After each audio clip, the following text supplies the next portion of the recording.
ప్రభునందు ప్రియ దేవుని బిడ్డలారా, బాగున్నారు కదా? సో నేటి దినం మీరు బాగుండాలని దేవుడు ఇష్టపడుతున్నాడు. అసలు దేవుడు మిమ్మల్ని ఎందుకు పిలిచాడో తెలుసా?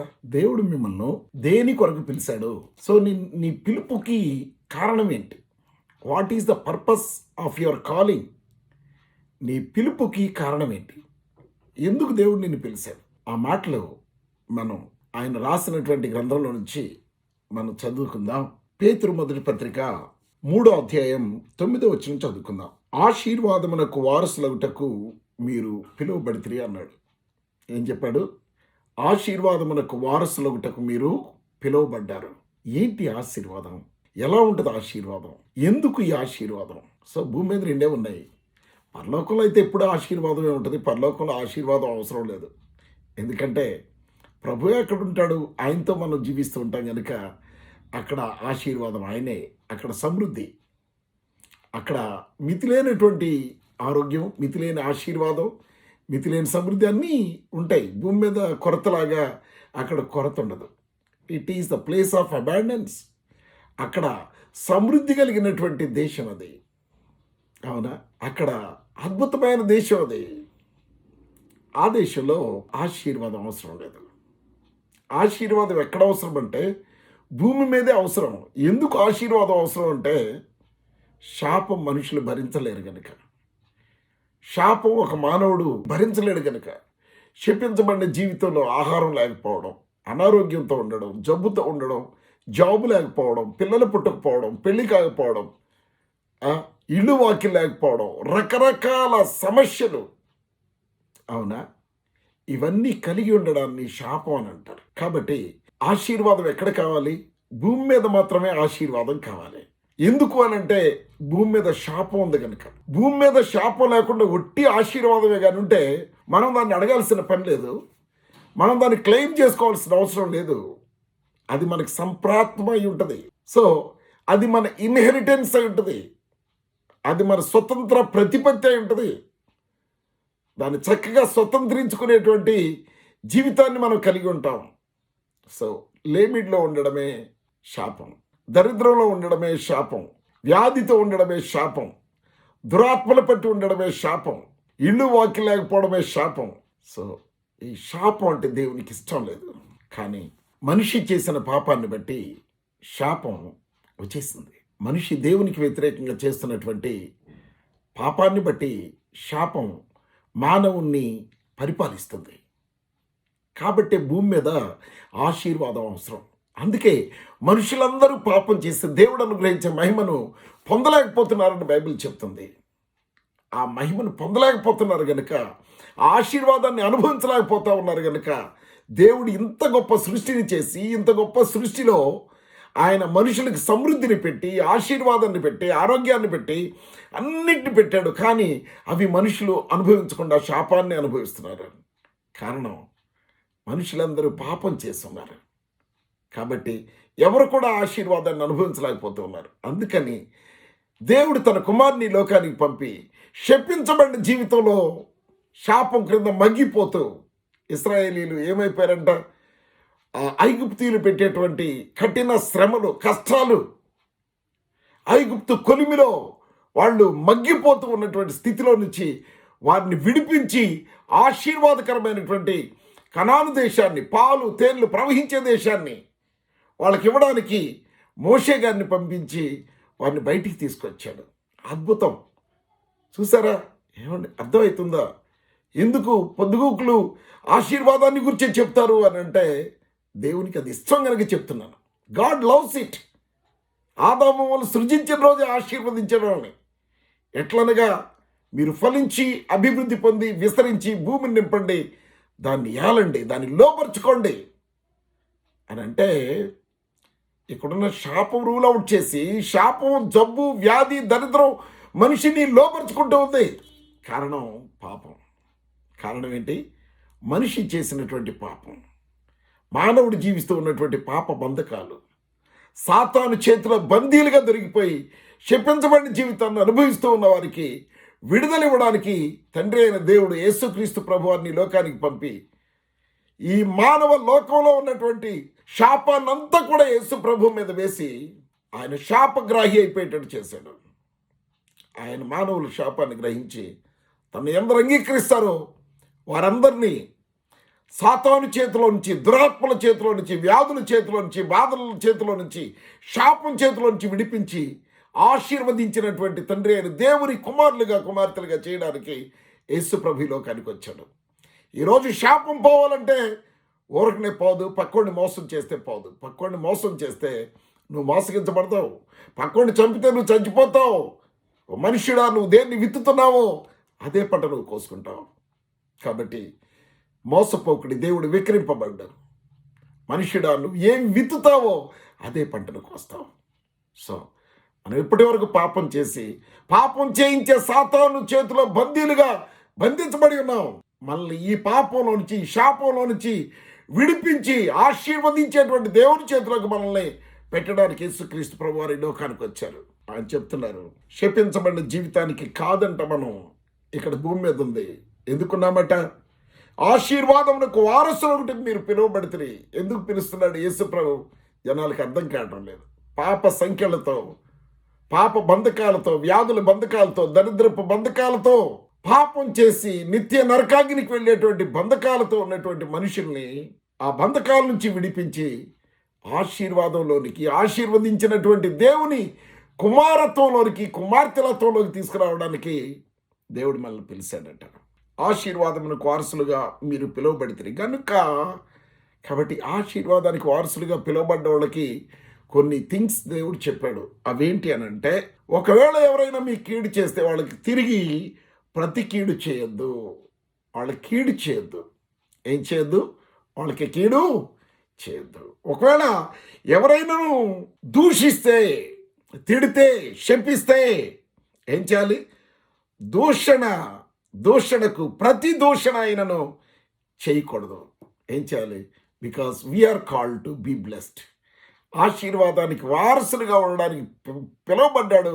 మనం ఆశీర్వదించిన తండ్రి చేతిలో ఉన్నాం కనుక మన నోట్లో శాపం నుంచి బయటకు వచ్చేటువంటి బిడ్డల నోట్లో నుంచి, శపించబడిన జీవితంలో నుంచి క్రీస్తులోనికి లేక తండ్రి అయిన దేవుల్లోకి వచ్చినటువంటి బిడ్డలు ఆ శాపాన్ని పలకూడదు.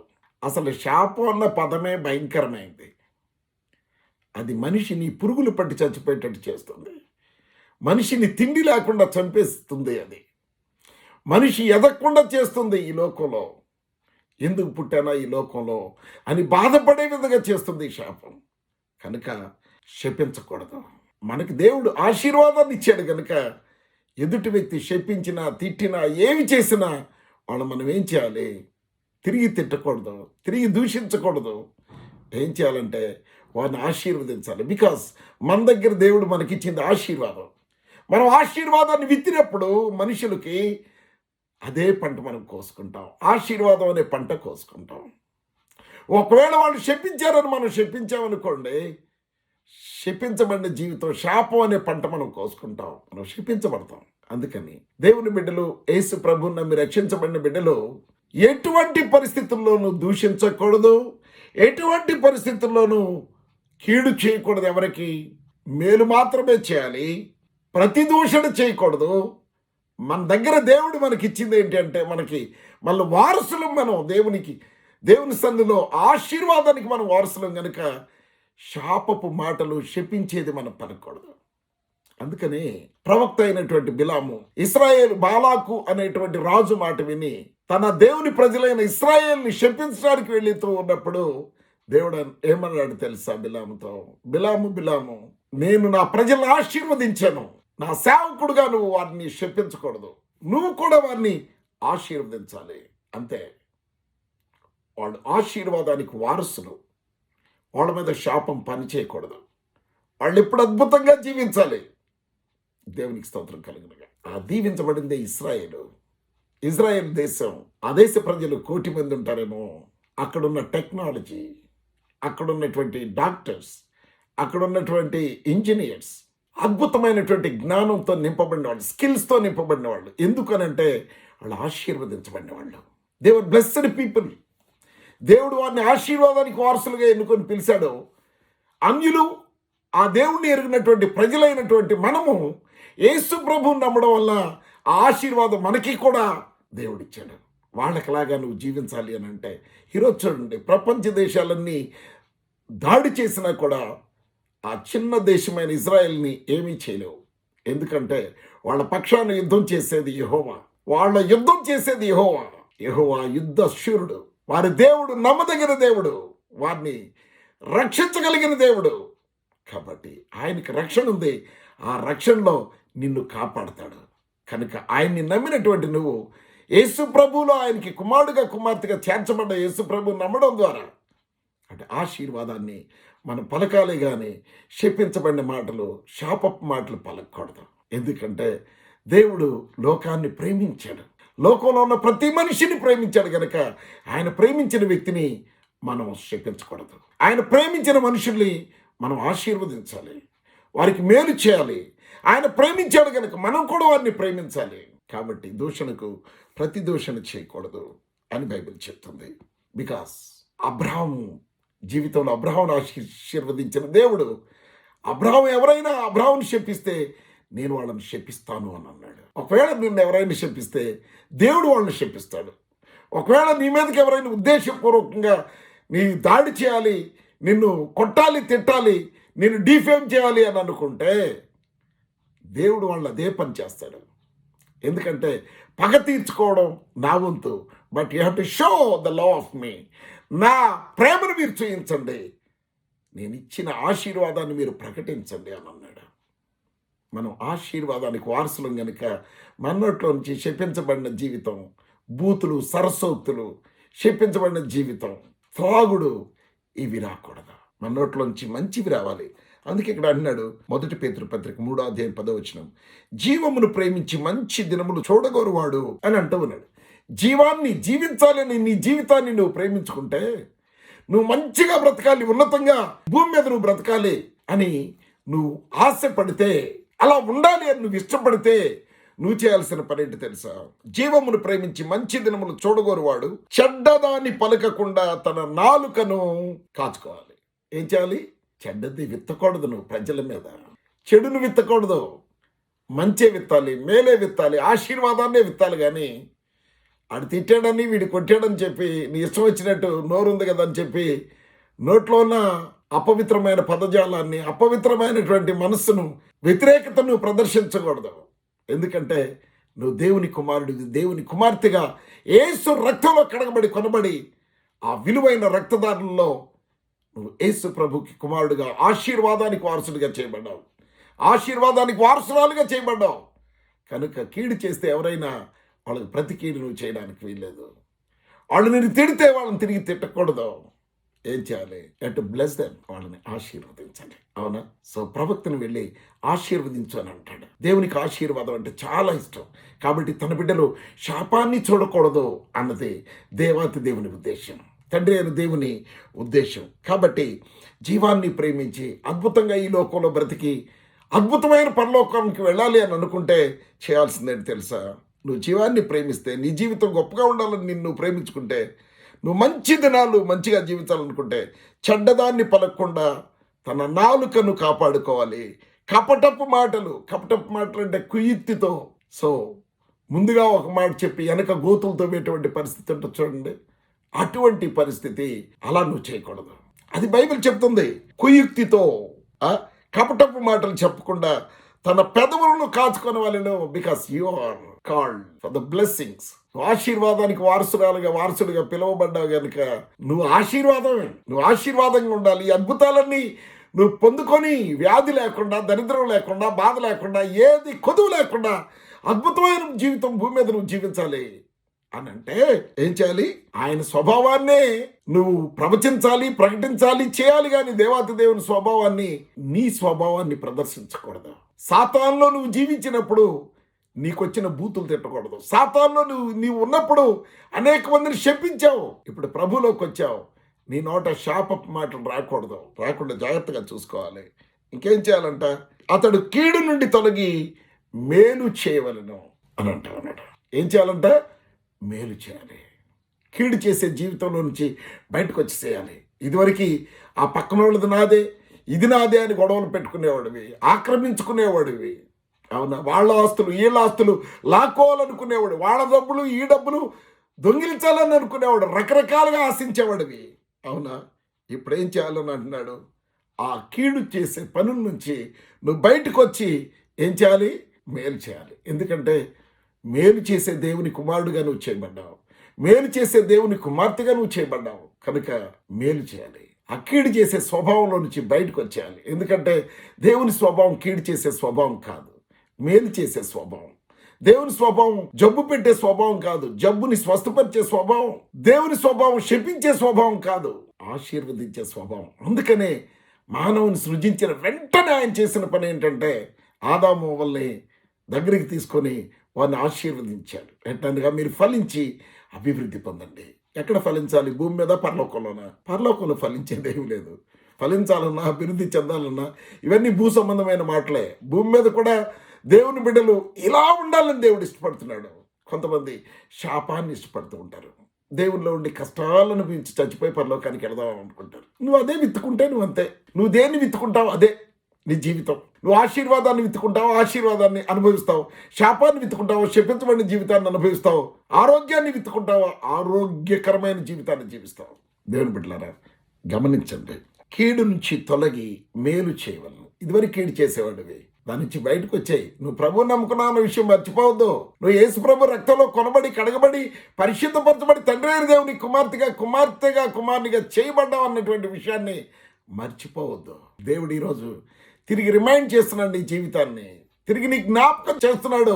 నువ్వెవరివో జ్ఞాపకం చేస్తున్నాడు, నువ్వెందుకు పిలువబడ్డావో జ్ఞాపకం చేస్తున్నాడు. You are called for the blessings. నువ్వు ఆశీర్వాదానికి వారసురాలుగా ఉండడానికి పిలువబడ్డావు. నీ వారసత్వంలో నుంచి శాపం బయటికి రాకూడదు. నిన్ను పిలిచిన దేవుడు నిన్ను ఆశీర్వాదానికి పిలిచాడు కనుక ఆయన నిన్ను సమృద్ధి ఆశీర్వాదంతో నింపాలంటే నువ్వు ఇతరులను ఆశీర్వదిస్తూనే ఉండాలి. ఇంకేమంటాడు? సమాధానమును వెతికి దాన్ని వెంటాడవలను అని అంటాడు. సమాధానం, చాలామంది జీవితాల్లో సమాధానం లేదు. ఎందుకంటే చిన్న చిన్న విషయాల్లో వాళ్ళు వస్తే ఖర్చు అవుతుంది, వాళ్ళు వస్తే డబ్బులు ఖర్చు అవుతాయి, వాళ్ళు వస్తే ఇట్ట చూడాలి, అట్ట చూడాలి, మనం చూడలేము అని చెప్పి ఏం చేస్తారు?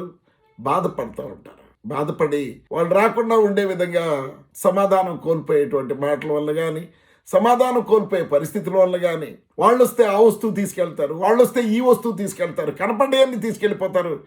కాబట్టి వాళ్ళని రాకుండా చేయాలి, ఈ విధంగా వాళ్ళని రాకుండా వీళ్ళని రాకుండా చేయాలని చెప్పి బంధువుల్ని, వాళ్ళని, వీళ్ళని, స్నేహితులను అందరిని పోగొట్టుకుంటారు.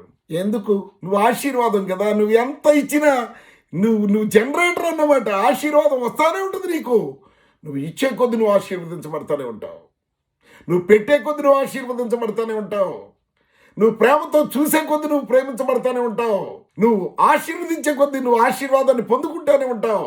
దేవుని స్వభావం నీలోకి వచ్చినప్పుడు ఇటువంటి చెత్త మైండ్, సమాధానాన్ని కోల్పోయి నాకేం పర్లేదు, నాకు డబ్బు ఉందిలే, నాకేం పర్లేదు, ఆ డబ్బే సమస్తం చేస్తాని నీకున్న వాళ్ళని, సంఘస్థుల్ని, నీకున్న బంధువుల్ని, స్నేహితుల్ని నువ్వు పోగొట్టుకుంటే నీ అంత దురదృష్టవంతురాలు ఇంకొకరు లేరు. ఇక దురదృష్టం అనే కంటే శపించబడిన వారు ఇంకొకరు లేరు అని చెప్పొచ్చు. హల్లెలూయా. నిన్ను దేవుడు సృజించింది ఇతరులని ఆశీర్వదించడానికి, ఇతరులకు నీ ద్వారా మేలు కలగడానికి. నిన్ను సృజించి నీకు సమృద్ధినిస్తున్నాడు, నీకు ఉద్యోగాన్ని ఇచ్చాడు, నీకు ఆరోగ్యాన్ని ఇచ్చాడు, ఇతరుల అనారోగ్యంలో నుంచి బయటికి తీసుకురామని.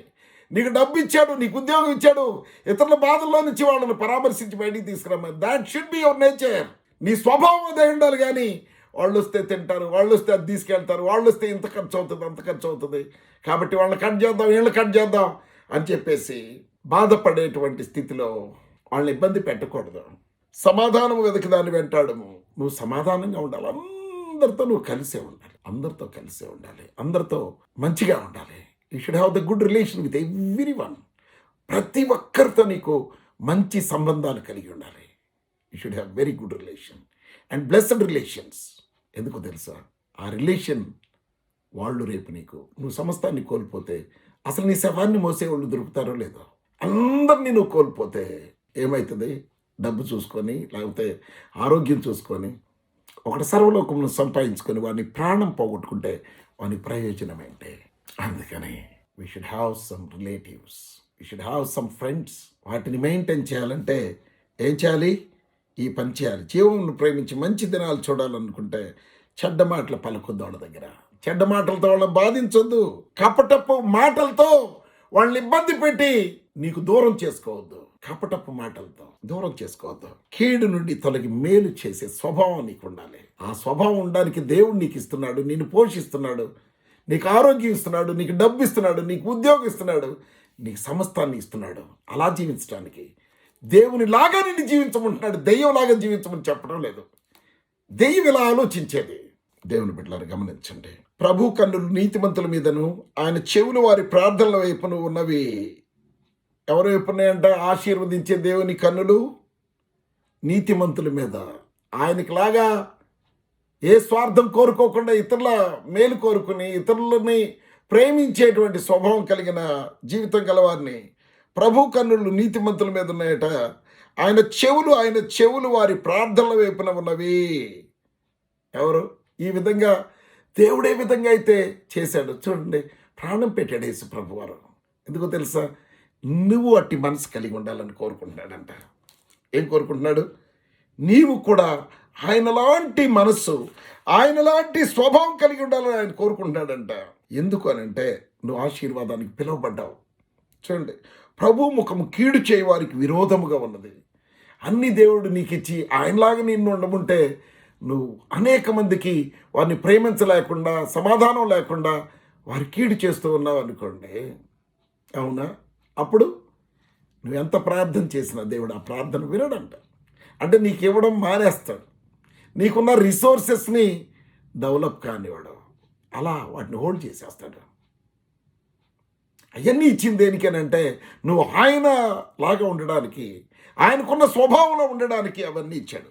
అసలు మళ్ళీ ఏం చేశాడంటే ఆయన 1 పేతురు పత్రిక 1:22 చదువుకుందాం. మీరు క్షయబీజము నుండి కాక, క్షయబీజం అని అంటే ఈ లోక సంబంధమైనటువంటి సాతాను బీజం. సాతాను నుంచి పుట్టేది సాతాను సంబంధులు.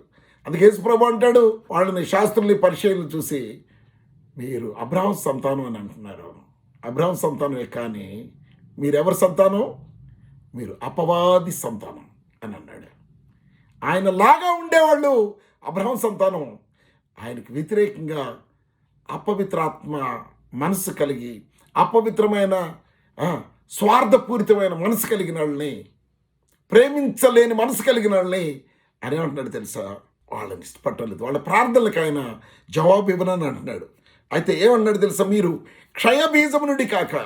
దేని నుంచి? క్షయబీజం అంటే ఏంటి? సాతాను సంబంధమైనటువంటి వారసత్వం, సాతాను క్రియలు చేస్తూ బ్రతికే జీవితం కాక శాశ్వతమగు జీవము గల దేవుని వాక్యం మూలంగా. ఎలాగంట? శాశ్వతమైందంట, జీవము కలిగిందంట, నశించేది కాదంట. కొంతకాలం మహిమతో నింపబడి కొంతకాలం ఉన్నతంగా ఉండి తర్వాత పడిపోయేది కాదంట. కొంతకాలం ధనవంతులుగా ఉండి దరిద్రులుగా మారిపోయేది కాదంట. శాశ్వతమగు జీవము గల దేవుని వాక్యమూలముగా ఎలా పుట్టారంట? క్రీస్తు రక్తంలో కడగబడి దేవుని వాక్యమూలముగా అక్షయ బీజము నుండి పుట్టింపబడినవారు. అక్షయ బీజం ఏంటి? వాక్యం వల్ల మీరు పుట్టినవారు. అక్షయ బీజము నుండి పుట్టినవారు కనుక నిష్కపటమైన సహోదర ప్రేమ కలుగునట్లు ఏముండాలి? నిష్కపటంగా ఉండాలి. నీ ప్రేమ కపటం లేనిదిగా ఉండాలి. నీ ప్రేమ నటించేదిగా ఉండకూడదు. నీ ప్రేమ కపటంగా ఉండకూడదు, నటించేదిగా ఉండకూడదు. స్వచ్ఛమైన ప్రేమ ఉండాలి. You should have the good love. అక్షయ బీజం పుట్టినవారు కనుక నిష్కపటమైన సహోదర ప్రేమ కలుగునట్లు అన్నాడు. అని కింద రాస్తాడు, మీరు సత్యమునకు విధేయులు ఒకట చేత అని అన్నాడు. అంటే అపవిత్రంగా ఉండేవాళ్ళు, కీడు చేయాలనుకున్న వాళ్ళు, లేక కృత్రిమంగా ఉండేటువంటి వాళ్ళు ఏం చేయాలంట? వాక్యానికి విధేయులు కావాలంట. ఎందుకని? మీరు దేవుని కుమారులు కాబట్టి, కుమార్తెలు కాబట్టి ఆయన మాటలకే విధేయత చూపాలి. నువ్విట్ట నడుచుకో, ఉప్పు పెట్ట మాకు, పప్పు ఇవ్వ మాకు, రేపటికి వస్తాయి నీకు, అడిగి బిర్యానీ పెట్టించు మాకు, ఖర్చు అవుతుంది, వీడికి ఏం చెయ్యి మాకు, ఆ డబ్బు మనకు మిగులుతాయి కదా. అవునా? దేవుడు అలా అనుకొని నీకు ఇవ్వలేదు. ఆ డబ్బులు నీకు మిగలాలంటే నువ్వు ఇతరులకి అది ఇవ్వాలి. నిన్ను ప్రేమించిన దేవుడు నీ నుండి ప్రేమను కోరుకుంటున్నాడు. నువ్వు ఇతరులను ప్రేమించేటువంటి కృప ఆయన నీకు ఇవ్వాలని అనుకుంటున్నాడు. మీరు సత్యమునకు విధేయుల ఒకటి చేత మీ మనస్సులను పవిత్రపరుచుకునే వారై ఉండండి. మీ మనస్సు పరిశుద్ధపరచబడాలి. కృత్రిమంగా ఉండకూడదు. ఇతరులకు మేలు చేసేటువంటి స్వభావం లేకుండా ఉండకూడదు. అవునా? మీ మనస్సులను పవిత్రపరచుకునే వారయ్యండి. మనస్సు కడుక్కోవాలి ఆత్మచేత, దేవుని ఆత్మచేత. ఎలా కడుక్కోవాలి? వాక్యమును ఉదక స్నానం వల్ల మన మనస్సు, మన సాక్షి కడగబడి ప్యూర్గా మనం ఉండాలి. We should have purity in our life. ప్యూర్గా ఉండాలి. దేవుడు అది కోరుకుంటున్నాడు నీ నుండి. ఎందుకంటే నువ్వు ఆశీర్వాదం. తండ్రి అయిన దేవుడు నిన్ను పిలిచింది ఆశీర్వాదంగా ఉండడానికి. కానీ ఇంత కృత్రిమంగా, కపటంగా, ఇతరులకు కీడు చేసే విధంగా, స్వార్థపూరితంగా, నాది నాకే, నేను కష్టపడి సంపాదించాను. దేవుడు నిన్ను ఆశీర్వదించకపోతే నువ్వెంత కష్టపడ్డా ఏమి చేయలేవు. నీ కష్టార్జితం వల్ల నువ్వు ఆశీర్వాదాన్ని అనుభవించలేదు. దేవుని కృప వల్ల నువ్వు ఆశీర్వదించబడ్డావు. అవునా? మనస్సును కడుక్కోవాలి. అయితే దేవుడు ఏం చేశాడంట? గలతీయులకు రాసిన పత్రిక 4:6 చెప్తున్నాడు, మరియు మీరు కుమారులై ఉన్నందున లేక కుమార్తెలై ఉన్నందున నాయనా తండ్రి అని మొరపెట్టి తన కుమారుని ఆత్మను దేవుడు మీ హృదయములలోకి పంపాను. హల్లెలూయా. దేవునికి స్తోత్రం కలుగును గాక.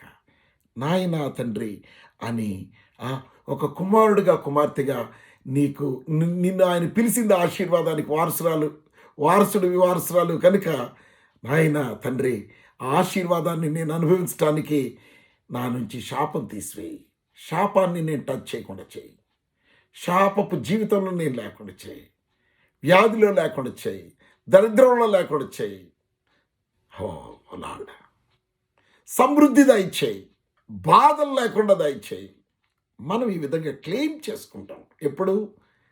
దేవుడు తన కుమారుని ఆత్మను మన హృదయంలోకి పంపేశాడంట. కాబట్టి నువ్విక ఎవరు కాదు? శపించబడిన వాడివి కాదు. నువ్వు దాసుడివి కాదు. ఇంతకుముందు పాపంలో ఉన్నావు కాబట్టి నువ్వు పాపానికి దాసుడు అయిపోయావు. పాపం నిన్ను ఏలింది, నీ చేత కీడు చేపించింది, దరిద్రపు జీవితం జీవించి నిన్ను దేనికి పనికిరాని వానిగా, పనికిరాని దానిగా చేసేస్తుంది. కానీ కుమారుని ఆత్మను దేవుడు నీ హృదయంలోనికి పంపాడు కాబట్టి ఇక నీవు దాసుడు కాదు. ఆయన నీలోకి వచ్చింది నిన్ను ఇటువంటి చెడ్డ జీవితాన్ని నుంచి విడిపించి నిన్ను ఆశీర్వాదకరంగా ఉంచడానికి. ఆశీర్వాదాన్ని అనుభవించాలనుకుంటున్నావా? అయితే నీ చెడ్డ జీవితాన్ని ప్రభు దగ్గర ఒప్పేసుకో. ప్రభు, నేను పాపిని, నా ప్రతి పాపాన్ని కడిగి పరిశుద్ధపరిచి నన్ను నూతనపరిచి ఆశీర్వాదానికి వారసురాలుగా చేయండి అని ప్రార్థన చేద్దాం. దేవుడి వాక్యం మన కొరకు ఆశీర్వదించును గాక. God bless you.